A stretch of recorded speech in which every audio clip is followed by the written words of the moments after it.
और अब आपको सीधे ले चलते हैं TV9 के व्हाट इंडिया थिंक्स टुडे सम्मेलन में, जहां दूसरे दिन राष्ट्रीय स्वयंसेवक संघ के अखिल भारतीय प्रचार प्रमुख सुनील अंबेडकर मौजूद हैं।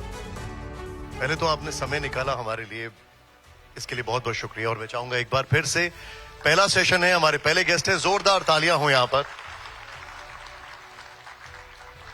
सबसे पहले आरएसएस के 100 साल पूरे हो रहे हैं। हर कोई ये जानना चाहता है कि इन 100 सालों में कितना संघ बदला, कितना भारत बदला।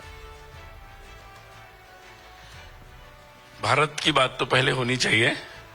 वास्तव में भारत काफी बदला है और अब मैं देखता हूं कि वो भारत है जिसकी युवा पीढ़ी में एक आत्मविश्वास है और वो ये जानता है कि भारत के पास भी वो शक्तियां हैं जिससे वो दुनिया में सबसे आगे बढ़ सकता है।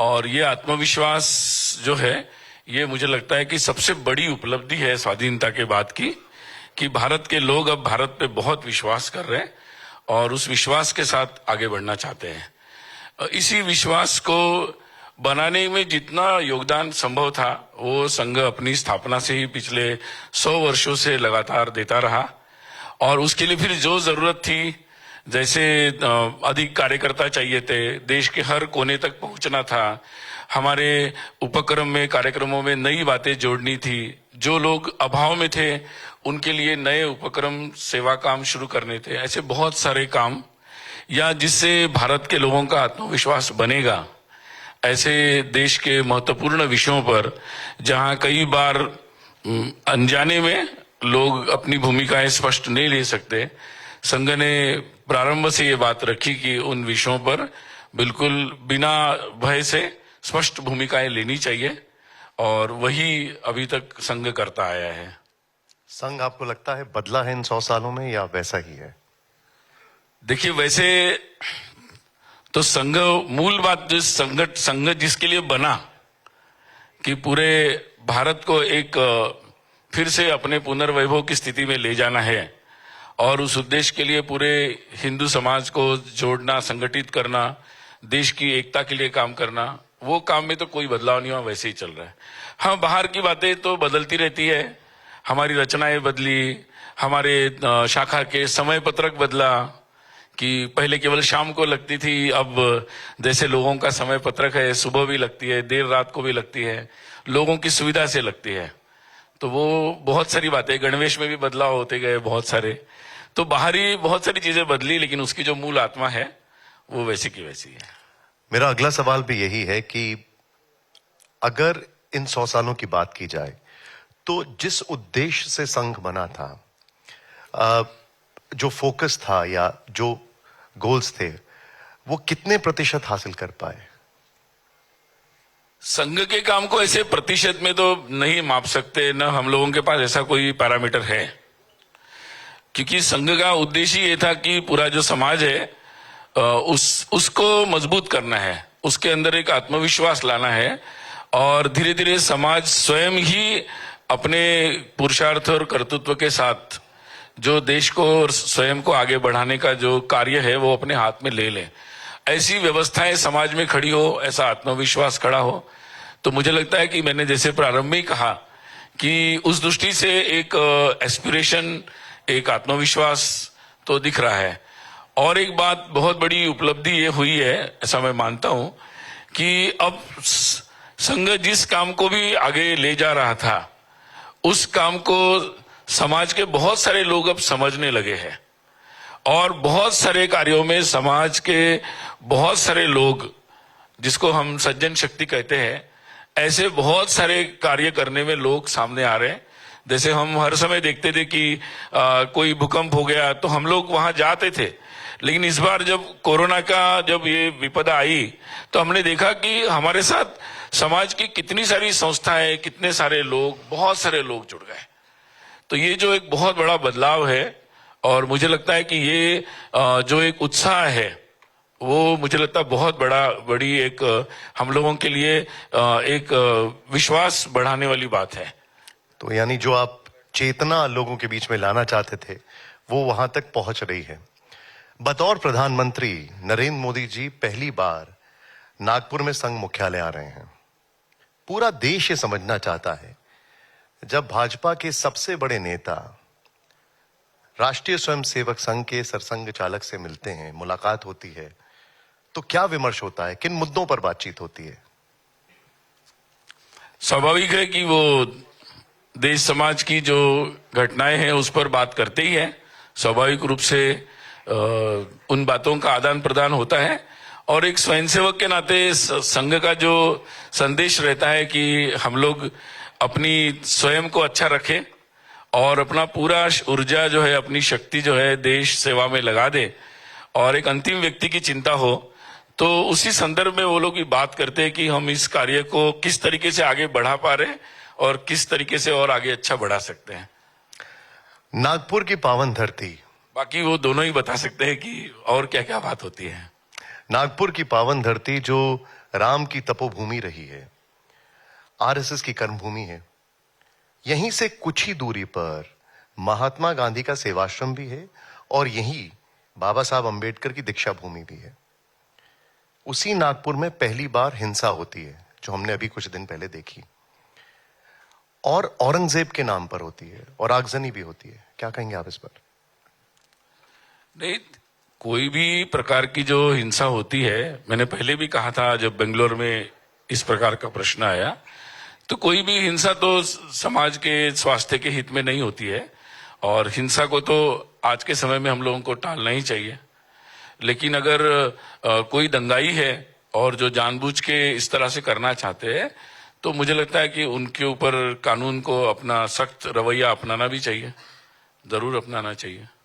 लेकिन जिस तरीके से ये पूरा विषय उठा, आपको लगता है ये जरूरी था? ऐसी बात है कि देखिए, जो इतिहास के पन्नों में कुछ ऐसे व्यक्तित्व है जिनको हम हीरो की तरह देखते हैं, जिसमें छत्रपति शिवाजी महाराज है, संभाजी महाराज है, राणा प्रताप है, बहुत सारे ऐसे लोग हैं।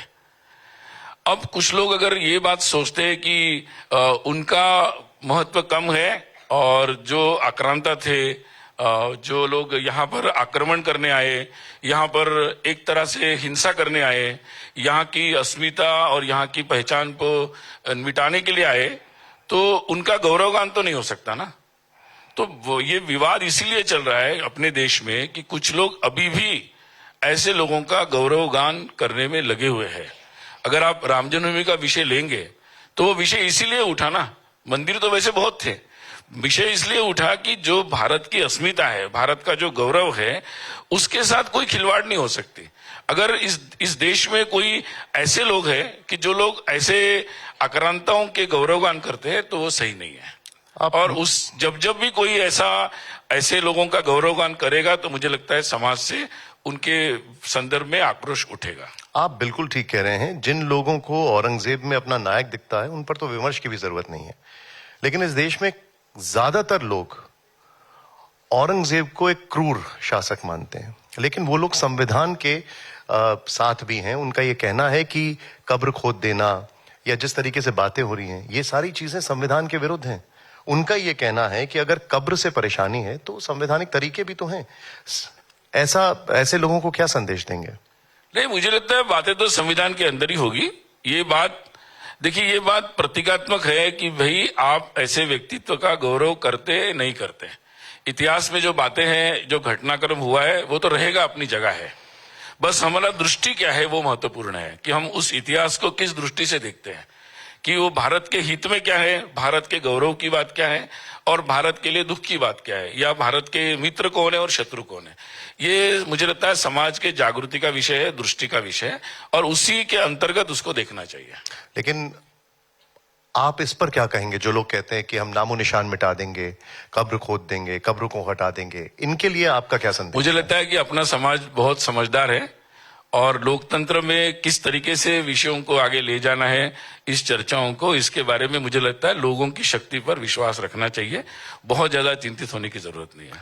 ये विषय इसलिए ज्यादा महत्वपूर्ण है क्योंकि बहुत ज्यादा इसके ऊपर चर्चा हो रही है, हर जगह इस पर बातचीत हो रही है और एक मैसेजिंग जारी है पूरी दुनिया में। इसीलिए मैं आपसे एक और सवाल इस पर पूछूंगा।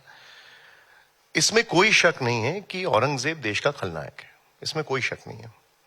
लेकिन एक पक्ष यह भी कहता है कि खलनायकों पर भी अध्ययन करना जरूरी है, और उसके पीछे का तर्क यह है कि अगर आप उसका नाम मिटा देंगे तो आने वाली पीढ़ी उसके बारे में कैसे जानेगी। जैसे ये वो बात हो गई कि आप राम की कहानी में रावण का जिक्र ना करें, कृष्ण की कहानी में कंस का जिक्र ना करें, देवी दुर्गा की कहानी में महिषासुर का जिक्र ना करें।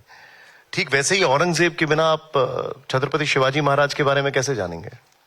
मुझे लगता है ये प्रश्न उतना मतलब प्रासंगिक नहीं है। मुझे लगता है कि ये बात बहुत ही स्पष्ट है कि जब मैंने बताया कि इतिहास की तरफ देखने की दृष्टि है, इतिहास जो है वो तो इतिहास है ना।